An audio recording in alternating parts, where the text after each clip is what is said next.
বন্ধুরা সবাইকে নমস্কার। খুলুমখা। আগামী ৩ মে পর্যন্ত লকডাউন রয়েছে, কিন্তু তার মধ্যে নতুন নতুন কিছু নিয়মাবলী আসছে। আমাদেরও জীবনশৈলীর পরিবর্তন আসছে।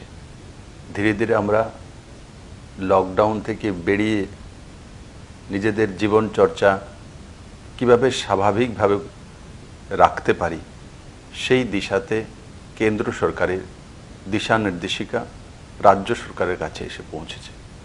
বন্ধুরা, সিঙ্গেল দোকান মানে একটি দোকান গলি মহল্লাতে, যেখানে হয়তো বাড়ির সামনে একটি দোকান রয়েছে বা মহল্লাতে একটা দোকান রয়েছে, সিঙ্গেল ডিস্টেন্স রয়েছে, সেই দোকানগুলো খোলার অনুমতি কেন্দ্র এবং রাজ্য সরকার দিয়েছে। গ্রামীণ অঞ্চলে বাজার খোলার অনুমতি কেন্দ্র এবং রাজ্য সরকার মিলিতভাবে দিয়েছে।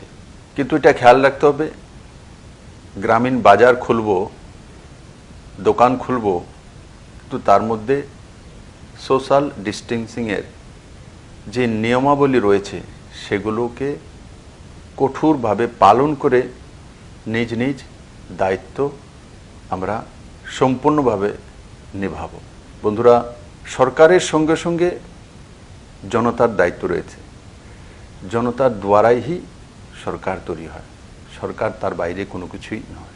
বাজারগুলো যখন আমরা খুলব, তখন সেই বাজারগুলো সোশ্যাল ডিস্টেন্সিং মেনটেন করার জন্য যে নিয়মাবলী রয়েছে সেগুলোকে সঠিকভাবে পালন করার জন্য আমি আজকে বাজার কমিটিগুলোর কাছে আগ্রহ প্রকাশ করব এবং বিনম্রভাবে নিবেদন করব যে আমরা পুলিশ নির্ভরশীল না হয়ে ভলেন্টিয়ার নির্ভরশীল ব্যবস্থা তৈরি করি। সেটা আমাদের পার্মানেন্ট ব্যবস্থা হবে। পুলিশ আমাদের পার্মানেন্ট ব্যবস্থা নয়, পার্মানেন্ট ব্যবস্থা হবে ভলেন্টিয়ার ব্যবস্থা। আমাদের নিজেদের মধ্যে থেকে বাজার কমিটির পক্ষ থেকে কিছু ভলেন্টিয়ার নির্ধারিত করা এবং সোশ্যাল ডিস্টেন্সিংয়ের যে নিয়মাবলীগুলো সেগুলো স্বাস্থ্য দপ্তরের কর্মীদের সঙ্গে বা পুলিশ দপ্তরের যারা কর্মী রয়েছেন তাদের সঙ্গে আলোচনা ক্রমে সেই গাইডলাইনকে মেনে আলাদা আলাদা বাজারগুলোর মধ্যে ভলেন্টিয়ার নিযুক্ত করা ওর তার জন্য সোশ্যাল ডিস্টেন্সিং মেনটেন করে বাজারগুলোকে সঠিকভাবে পরিচালনা করা, স্থায়ী দায়িত্ব নিয়ে নেওয়া। স্থায়ী দায়িত্ব যে জীবনভর যতদিন পর্যন্ত বাজার থাকবে, যতদিন পর্যন্ত আমরা বাজারে যাব, ততদিন পর্যন্ত আমরা এভাবেই চলবো, এর বাইরে ত্রিপুরা যাবে না। মাস্ক, আজকে বাড়িতেও মাস্ক তৈরি হচ্ছে, অনেক সেলফ হেল্প গ্রুপগুলো তৈরি করছে। ত্রিপুরাতে একসময় মাস্কের জন্য আমাকে অনেক চিন্তা করতে হচ্ছে হলো যে মাস্ক কোথায় পাবো, কিভাবে আসবে, কিন্তু আজকে ত্রিপুরার ঘরে ঘরে মাস্ক তৈরি হচ্ছে। তো মাস্ক ইউজ করা, আগরতলা কর্পোরেশন এবং বাকি যে 19টি লোকাল বডি রয়েছে, মিউনিসিপ্যাল কাউন্সিল, সেগুলোর মধ্যে কোনোভাবেই আমরা যত্রতত্র থুতু ফেলব না এবং ইউরিনালে যাব না বাইরে। তার জন্য রাজ্য সরকার জরিমানার ব্যবস্থা করেছে। এখানে সেখানে যদি আমরা থুতু ফেলি তো আমাদের উপরে আর্থিক জরিমানা হবে। আমি আশা করি কাউকে জরিমানা দিতে হবে না।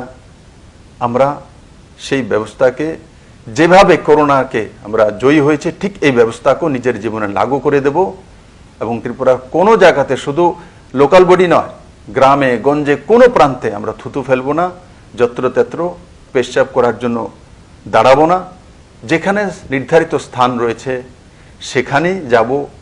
ও নিট অ্যান্ড ক্লিন থাকা, এগুলো আমাদের জীবনে যখন আসবে তো নিশ্চিত সেটা ত্রিপুরাবাসীর স্থায়ী লাভ হবে, অস্থায়ী নয়, স্থায়ী লাভ হবে।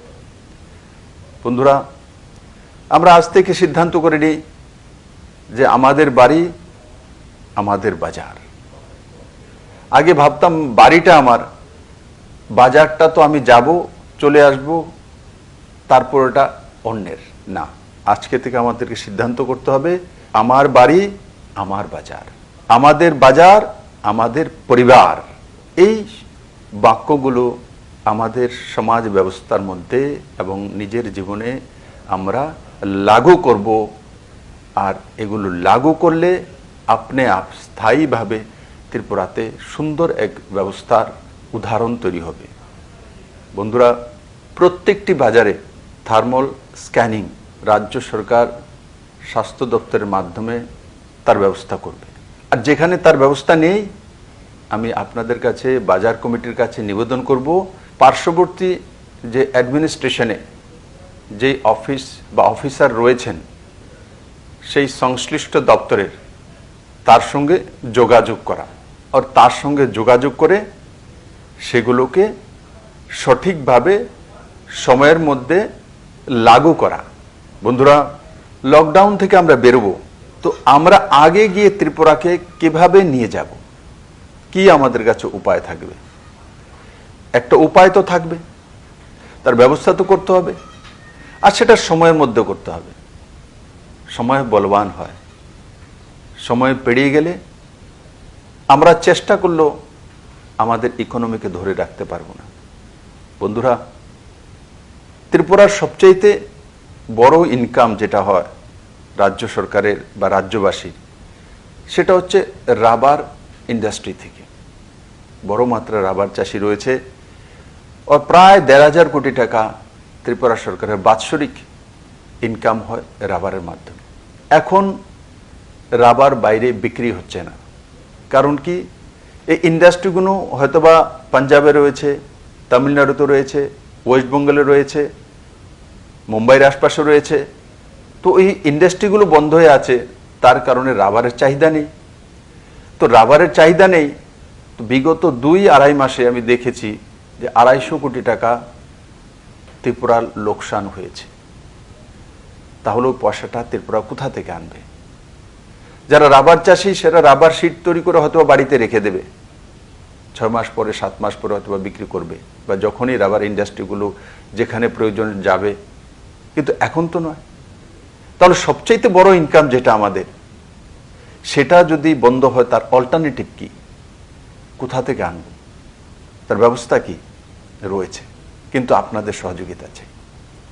যে প্রাইমারি সেক্টরগুলো রয়েছে, রাজ্য সরকার প্রাইমারি সেক্টরগুলোর মধ্যে আগেই কাজ করা শুরু করেছে, কিন্তু কোনোটা ২০২৪ পর্যন্ত নির্ধারণ করেছিলাম, কোনোটা ২০২৩ পর্যন্ত করেছিলাম। এখন সেটাকে এগিয়ে নিয়ে আসতে হবে, আরও ১ বছর ২ বছর আগে সমাপ্তি করতে হবে।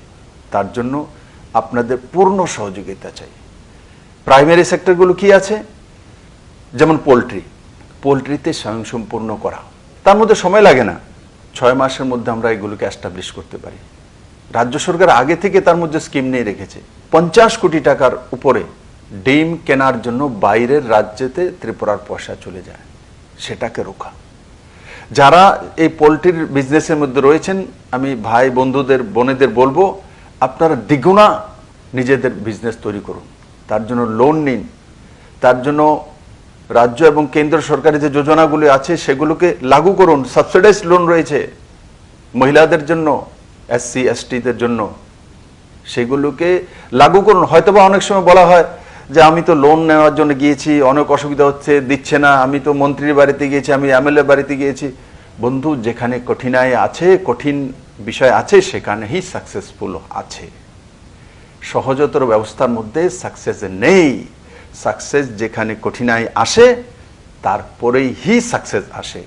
তার জন্য যেখানেই দেখবেন বাধা পেয়েছেন, তো মনে রাখবেন সাকসেস আপনার জন্য সেই বাধার পেছনে দাঁড়িয়ে আছে। বাস ওটাকে ক্রস করে এগিয়ে যাওয়া।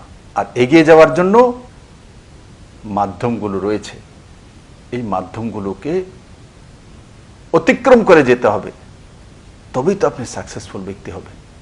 আর আমার পূর্ণ বিশ্বাস, যারা এই সেক্টরে রয়েছেন, ওনারা আজকে থেকে সিদ্ধান্ত করবেন কিভাবে সেই দুগুণা ইনকাম করা যেতে পারে। নিজেরও ইনকাম হবে, রাজ্যেরও লাভ হবে। আর যারা এই সেক্টরে নেই, চিন্তা ভাবনা করছেন, আমি তাদেরকে বলবো লোন নিয়ে সেই ব্যবস্থার মধ্যে অতি সত্বর ঢুকুন, অতি সত্বর চলে আসুন। প্রাইমারি সেক্টরগুলি ত্রিপুরাকে ডেভেলপ করতে পারে, এটাই ত্রিপুরার ইকোনমিকে ধরে রাখবে। অ্যানিম্যাল হাজবেন্ডারি, রাজ্য সরকার ডেয়ারি ডেভেলপ করার জন্য কাজ করছে, বিভিন্ন স্কিম ঘোষণা করেছে। 2023 পর্যন্ত গায়ের লোন দেওয়ার ব্যবস্থা, তার মধ্যে ইন্টারেস্ট ফ্রি, ক্লাস্টারে করা। আপনারা সবাই জানেন। আজ থেকে সিদ্ধান্ত করে নিন যে আমার যদি সামর্থ্য রয়েছে, লোন নিয়ে নাবার্ডের লোনে 30% সাবসিডি, মহিলাদের জন্য 35% সাবসিডি, তারপরে SC STদের জন্য সাবসিডাইজ ব্যবস্থা রয়েছে। সেই ব্যবস্থাগুলোকে কাজে লাগিয়ে নিজের ঘরে 2-3টা গাই পালা, 1 বছরের মধ্যে ইনকাম দিচ্ছে আপনাকে, উইদিন ইয়ার। আর কোনো ইন্ডাস্ট্রি লাগালে 1 বছরে আমাকে ইনকাম দিতে পারবে না বন্ধু। একটা বড় ইন্ডাস্ট্রি লাগালে 5 বছর, 7 বছর, 10 বছর লেগে যায়। আর এইখানে ত্রিপুরাতে 1100 কোটি টাকা বাইরে চলে যায় দুগ্ধ শিল্পে। এই 1100 কোটি টাকার মধ্যে কমসে কম 300 কোটি টাকা তো আপনারা রুখতে পারেন গাই পেলে। সাবসিডাইজ লোন আছে। অনেকে ভাবে যে গাই পালা কঠিন কাজ, শহরে কিভাবে পালবো। আমি শহরেও দেখেছি। আমার বনমালীপুরে এক বোনের বাড়িতে আমি প্রথম গিয়েছিলাম রবিবারে দুপুরে খাওয়ার জন্য। তখন দেখেছিলাম আমার সেই দিদি সরকারি চাকরিতে ছিলেন, রিটায়ার্ড হয়ে গেছে, কিন্তু দিদি আগরতলা আসলে বনমালীপুরের মধ্যে নিজের বাড়িতে গাই পালেন। যদি বনমালীপুরে শহরের মধ্যে পালতে পারে, গ্রামে কেন পালতে পারবে না? আমি বলবো সিভিলাইজেশন হচ্ছে গায়ে গোবর। আর এগুলো আমাদের ব্যবস্থার সঙ্গে আজকে নয়, মানে প্রাচীন কাল থেকে আমরা বাড়িঘর গ্রামের মধ্যে, আমি মাকে দেখেছি সকালবেলা উঠে গোবর দিয়ে বাড়িকে শুদ্ধ করা।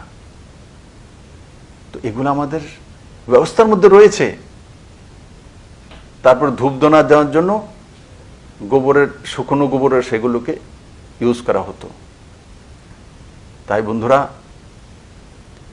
কমসে কম নিজের বাড়িতে 1টা বা 2টি গাই পালা, তুরন্ত সিদ্ধান্ত করা, ওর নিয়ে আসা বাজার থেকে, যেখান থেকেই সংগ্রহ করা যেতে পারে তার ব্যবস্থা করা। এটা তাড়াতাড়ি ত্রিপুরা ইকোনমিকে ডেভেলপ করবে। কারণ করোনার এই যে আর্থিক বিপর্যয়ের পর ত্রিপুরাকে উঠাতে গেলে এই সেক্টরগুলোর মধ্যে আপনাদেরকে আসতে হবে। আর আপনারা নিশ্চিত আসবেন, ও ত্রিপুরার ইকোনমিও ঠিক থাকবে। বন্ধুরা, হর্টিকালচার সেক্টর বড় সেক্টর। ত্রিপুরাতে কমলা লেবু হয়, ত্রিপুরাতে কাঁঠাল হয়, তার সঙ্গে সঙ্গে বড় মাত্রায় কুইন এবং কিউ আনারস হয়, আর বাকি কাজু রয়েছে, আর অন্যান্য ফল ত্রিপুরাতে বিভিন্ন ডিস্ট্রিক্টে দেখা যায়। রাজ্য সরকার এবং কেন্দ্র সরকার ক্লাস্টার অনুসারে 1 ডিস্ট্রিক্ট 1 ফ্রুটস, 1 ডিস্ট্রিক্ট 1 ক্রপ কেন্দ্র সরকার সিদ্ধান্ত করেছে। রাজ্য সরকারও সিদ্ধান্ত করছে ব্লক ওয়াইজ এই কাজগুলো করবে। আমি আপনাদেরকে নিবেদন করব, আমাদের কিল্লাতে, জম্পহিলে, শ্রীনগরে যেখানেই কমলা লেবুর খেতি রয়েছে সেখানে দুগুণা কিভাবে করতে পারি। এমনিতেও এই সরকার আসার পরে সেটা 1.5 গুণার উপরে হয়েছে। এখন 1.5 গুণাতে সন্তুষ্ট নয়, 2 গুণা করতে হবে, 3 গুণা করতে হবে। তার জন্য কি কি করতে হবে, সেই খেতির মধ্যে কোন সময় চুন দিতে হবে যার কারণে কমলা লেবু মিষ্টি হয়, আর সেগুলোকে কিভাবে 3 গুণা ইনকাম করার জন্য 3 গুণা ফল নিয়ে আসা, কি কি করতে হবে, এগ্রিকালচার ডিপার্টমেন্টের সঙ্গে আলোচনা করে সেই দিশাতে কাজ করা। আমি ডিপার্টমেন্টকে দিশা নির্দেশ দেব যে আপনাদেরকে সহযোগিতা করার জন্য। তো তার জন্য কাঁঠাল কিভাবে 3 গুণা করা যেতে পারে, আম কিভাবে বাড়ানো যেতে পারে, 2 বছরের যেই চারা গাছগুলোতে আম চলে আসে তার বীজ কিভাবে লাগানো, তার ব্যবস্থা করা, এই দিশাতেও বড় মাত্রায় আমাদের কাজ করতে হবে। কলা কিভাবে 3 গুণা করতে পারি সেই দিশাতে কাজ করতে হবে। কারণ প্রত্যেক ব্যক্তি যদি ফলাহার দিনে একবারও সেবন করেন তাতে তার শারীরিক লাভ হয়। মাননীয় প্রধানমন্ত্রী আজকে মন কি বাতে বলছিলেন যে বাজার থেকে যদি আমরা ফল নেই গ্রামের মধ্যে। তো লোক বলে ফল কেন কিনছো, বাড়িতে কি অসুস্থ আছে? তার মানে যখন অসুস্থ হই তখন বাড়িতে ফল নিয়ে যায়, মানে তাকে সুস্থ করে তোলার জন্য। আর সবসময় যদি ফল খাই তাহলে কোনো সময় অসুস্থ হব না, বা তার থেকে রক্ষা পাওয়ার একটা ব্যবস্থা থাকবে। তাই আমি হর্টিকালচার সেক্টরে যারা কার্যরত রয়েছেন তাদেরকেও বলবো যে আপনারাও এই কর্মযজ্ঞের মধ্যে আপনারা আপনাদের ভূমিকা পালন করবেন এবং সরকারের যে নিয়ম নীতি আছে সেগুলোকে লাগু করে ত্রিপুরার ইনকাম 2 গুণা 3 গুণা 4 গুণা বাড়াবেন। ফ্লোরিকালচার ত্রিপুরাতে কোনোদিন কেউ কল্পনা করেনি যে ফুলের চাষ করব, ফুল বিক্রি করব, রোজগার করব। ত্রিপুরাতে এমনও লোক আছে মান্থলি 2 লাখ টাকা ইনকাম করে ফুলের ব্যবসা করে। 2 লাখ টাকা মাসিক ইনকাম ফুলের ব্যবসা করে। কেউ আজ থেকে 10 বছর আগে কল্পনাও করেনি যে ত্রিপুরাতে ফুলের বিজনেস করব আর মাসে 2 লাখ টাকা ইনকাম করব। আজকে ত্রিপুরা সেই জায়গায় চলে এসেছে। আমরা রাজ্য সরকার থেকে সিএম রিলিফ ফান্ড থেকে 700 ফুল চাষিকে 2000 টাকা করে দেওয়ার ব্যবস্থা করেছি। তো 700 ফুলের চাষি তো রয়েছে, তার সঙ্গে মাঝখানে ট্রেডিংও অনেক লোক রয়েছে। তো মূল চাষি 700 যদি থাকে তো 700 ফ্যামিলি, তো ওই 700 ফ্যামিলিকে এখন থেকে সেই কাজগুলো শুরু করতে হবে যে ফুল দুগুণা তৈরি করা, কারণ ফুল কিন্তু বিক্রি হবে। লকডাউন খোলার পর ফুল বিক্রি হবে, আর ফুল অতি সহজে কার্গোতে কলকাতায় চলে যেতে পারে, দিল্লিতেও চলে যেতে পারে, আর পার্শ্ববর্তী রাষ্ট্রও যেতে পারে। আখাউড়া বর্ডার দিয়ে ঢাকা পর্যন্ত অনায়াসে 1.5-2 ঘন্টা বাইকারে পৌঁছে যেতে পারে। তো সেই বিজনেসের মধ্যে চলে আসা, কারণ ফুল সিজনাল, আপনাকে ম্যাক্সিমাম 6 মাসের মধ্যে রোজগার দিয়ে দেবে, ম্যাক্সিমাম। তার সঙ্গে সঙ্গে এগ্রিকালচার সেক্টর, আজকে ত্রিপুরাতে লকডাউনের কারণে পাতা ফসল বিশেষভাবে লোকসান হয়েছে, বাজারে হয়তোবা সঠিকভাবে চেইনে আসতে পারছে না। রাজ্য সরকারের নজর রয়েছে, তার মধ্যে কাজও করছে, সাহায্যের হাতও বাড়িয়েছে, কিন্তু সম্পূর্ণ একদম সঠিক হয়ে গেছে, পারফেক্ট হয়ে গেছে এটা আমি বলবো না। যখন ডিজাস্টার হয়, যখন ক্রাইসিস হয়, আমরা যখন বলি ডিজাস্টার হয়েছে, আমরা যখন বলি ক্রাইসিস হয়েছে, তখন আশা কিভাবে করব ডিজাস্টার আর ক্রাইসিসে 100% হবে। আমার কিছু কিছু বন্ধু মিত্র বিভিন্ন জায়গাতে পত্রপত্রিকায় আমি দেখি যে এটা সঠিক হচ্ছে না, ওটা সঠিক হচ্ছে না। বন্ধুরা, আপনিও জানেন ডিজাস্টার চলছে, ডিজাস্টারে সব কিছু সঠিক হয় না, ক্রাইসিসে সব কিছু সঠিক হয় না, সময় আমাদের সঙ্গে নেই। তার জন্য এই সময়কে হারিয়ে এগিয়ে যেতে হবে, তার জন্য সবার সহযোগিতা চাই। এখন আলোচনা না করে, সমালোচনা না করে কিভাবে ওই ডিজাস্টার থেকে বেরিয়ে আসবো তার রাস্তা তৈরি করা, রাজ্য এবং কেন্দ্র সরকার মিলে সেই দিশা তৈরি করছে। আর আমি গর্বিত ত্রিপুরা রাজ্যবাসী লগভগ 100% সেটা পালন করছে। বন্ধুরা, আমাদের যে প্রাইমারি সেক্টর, তার মধ্যে একটা বড় সেক্টর ফিশারি সেক্টর। ত্রিপুরাতে মাছের ব্যবসা করে এমন বহু লোক রয়েছে, তার মধ্যে একটা বড় অংশ জনজাতি রয়েছে। অন্ধ্রপ্রদেশ মাছের ব্যবসা করে বড় বড় ব্যবসায়ী রয়েছেন। আমাদের এখানে অন্ধ্রের মাছ আসে, কিন্তু আমাদের এখানে বিশেষ করে গোমতী জেলাতে ফিঙ্গারলিং, ফিশ সিড বড় মাত্রায় হয়, যেটাকে ফিশ সিড মানে মাছের যে রেনু যেটাকে বলে। তো সেটা অন্ধ্রপ্রদেশ প্রতি বছর 150 কোটি টাকার রেনু অন্য রাজ্যের থেকে নিয়ে যায়, ওয়েস্ট বেঙ্গলের কাছ থেকে নিয়ে যায়। অন্ধ্রপ্রদেশের মৎস্য ব্যবসায়ীরা এসেছিলেন, যারা রিসার্চ করছেন, ত্রিপুরা সরকারের সঙ্গে কথা বলেছে, আমার সঙ্গে মিটিং হয়েছে। ওনারা ত্রিপুরার থেকে সেই রেনু নেওয়ার জন্য তৈরি আছেন। যারা মৎস্য ব্যবসায়ী ওনারা অবগত আছেন যে এই বিষয়ে আলোচনা হয়েছে, দিশানির্দেশিকা গিয়েছে। আমি সমস্ত মৎস্য ব্যবসায়ীদের বলবো, আপনারা এই 150 কোটি টাকা যে অন্ধ্রপ্রদেশ অন্য রাজ্যের থেকে রেনু নিয়ে যাচ্ছে, সেই রেনু কেন ত্রিপুরা থেকে যাবে না? ওনারা তো তৈরি আছেন। আপনারা ফিশারি ডিপার্টমেন্টের সঙ্গে যোগাযোগ করেছেন, কিন্তু এখন যোগাযোগ করা না, কার্যান্বিত করা আপনাদের দায়িত্ব। যান, আপনারা যেখানে রেণু চাষ করছেন 4 টাইম কিভাবে হতে পারে, 5 টাইম কিভাবে হতে পারে, 6 টাইম কিভাবে, 10 টাইম কিভাবে হতে পারে, সেই দিশাতে কাজ করুন। রাজ্য সরকার সাহায্য করবে, ফিশারি ডিপার্টমেন্ট সাহায্য করবে। আর সাহায্য যদি কোনো অফিসার করতে নাও চায় তো বলুন মুখ্যমন্ত্রী বলেছে, তার জন্য তার উপরে দবাব ডালুন, প্রেসার করুন। আপনাকে রেণু অন্ধ্রপ্রদেশে পাঠাতে হবে। এই বছরে 150 কোটি না হোক 50 কোটি শুরুয়াত তো করুন। আপনারা পারবেন, আপনাদের মধ্যে সেই মানসিকতা রয়েছে। এখানে বহু ফিশারির যে কাজ করছেন আমার ভাই বোনেরা, সাকসেসফুল ব্যক্তি ত্রিপুরাতে রয়েছেন, নিজের উদ্যোগে সাকসেস হয়ে দেখিয়ে দিয়েছেন। আমি এমন 2-1টি জায়গায় গিয়েছি এবং প্রত্যক্ষ করেছি যে ওনারা কিভাবে একে অনেক ভেতরে যে প্রত্যন্ত অঞ্চলে সেই ফিশারি ব্যবস্থা করে, হেসারি করে, পোলট্রি করে নিজেকে সাকসেসফুল বিজনেসম্যানে পরিণত করেছেন। যদি আগরতলা থেকে 70 কিলোমিটার ভেতরে করতে পারে তো শহরতলির আশপাশে যারা রয়েছেন এরা কেন পারবেন না? বন্ধুরা, fishery sector, animal husbandry sector, agriculture sector, sericulture sector, floriculture sector, এই সেক্টরগুলি ত্রিপুরাকে রোজগার এনে দেবে। আর আমি যে বিষয়গুলো বললাম এগুলোর মধ্যে যারা যারা বিজনেসে রয়েছেন ওনারা আজকে থেকেই সিদ্ধান্ত করে নিন।